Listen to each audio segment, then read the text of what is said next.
forward to our meeting. We don't know where or when, but it's coming. All right. Well, those are the nuclear talks. They're coming on the heels of the president's first major trade deal with South Korea. And here to break it down is Director of the White House National Trade Council, Peter Navarro. Peter, thank you for joining us. Good morning, one and all. So the president has just secured the trade deal with South Korea ahead of these nuclear talks. What does this mean for America? It's very good news for America. The Korea deal was one of 3 of the worst trade deals in American history, only behind NAFTA and China's entry into the WTO. And the fact that this visionary and innovative president could get a deal like this, what it means, boots on the ground, is the people who make light trucks in places like Detroit can breathe a lot easier because those light trucks from Korea aren't going to be dumped into the market. Folks who make autos in Michigan and the related states can also breathe easier because we're going to be able to sell a lot more cars to Korea. They've lifted some of their non-tariff barriers.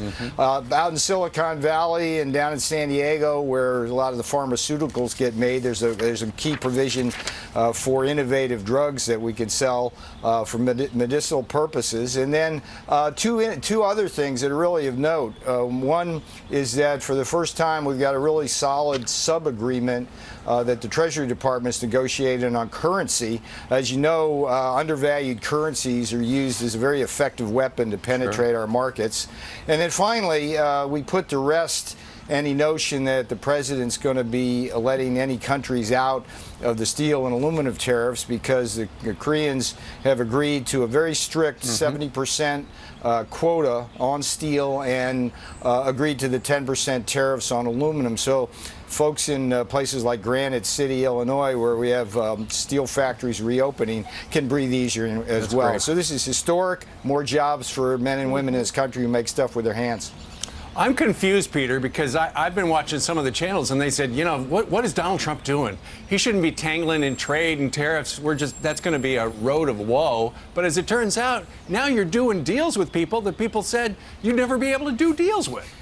It is ironic that this is working out beautifully. I mean, we've had 30 years of globalization, which have destroyed the middle class, driven down wages.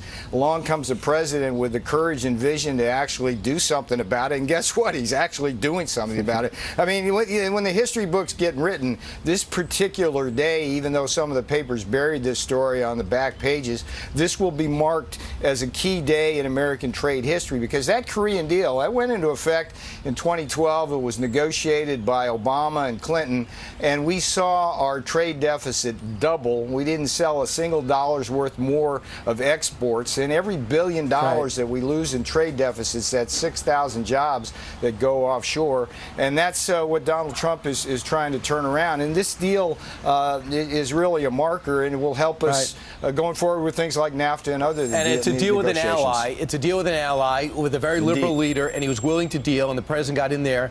The next big challenge is China. Can you characterize the Chinese talks as progressing positively?